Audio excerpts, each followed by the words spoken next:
Are you going through a divorce and wondering how you will divide up your personal belongings? I'm Matt Dolan with Dolan Divorce Lawyers in Connecticut, and today I'm going to explain how the courts divide things like furniture, appliances, jewelry, and collectibles.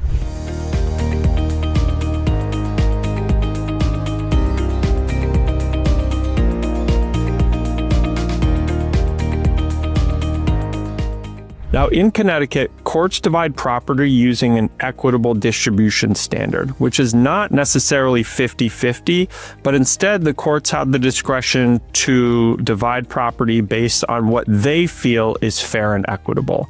Now, practically speaking, that usually means trying to divide property equally. If there is, say, $15,000 worth of personal property, the courts will do their best to give each party approximately $7,500 worth of belongings. Now, there are some exceptions to that general rule. One is if somebody came into the marriage with an item of certain value, the court will be likely to let that person keep that item.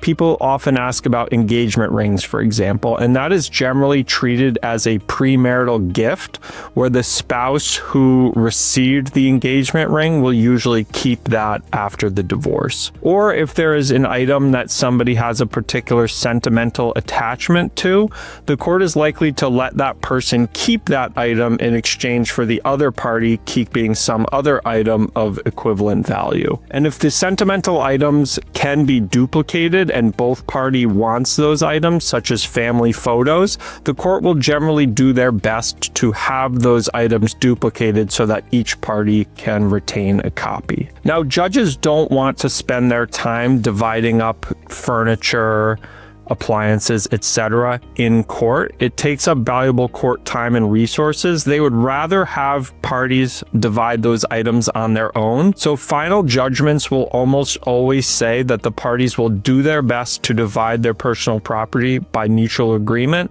And if they are unable to divide their property, then they will go to binding arbitration, where a third party outside of the court process will essentially make a decision as to who keeps what items of personal property. Now, in trying to divide the items, it can be helpful to come up with a list of all of these significant items that need to be divided and try to assign a value to those items. That way you can figure out who is going to keep what items and what the associated value is with that item. Now, if one party wants to keep a higher value of items, you can do a buyout where the person receiving more valuable items pays a certain amount of money to the other spouse in order to keep those additional items. You can also agree to split and divide the proceeds from items if neither of you want particular things. Now, you should do your absolute best to try to reach an agreement as to how these items are going to be divided, and only use arbitration as an absolute last resort. The reality is that you will have to pay an arbitrator hundreds, if not thousands of dollars to take the time to sit down with you and your spouse to review all of these items.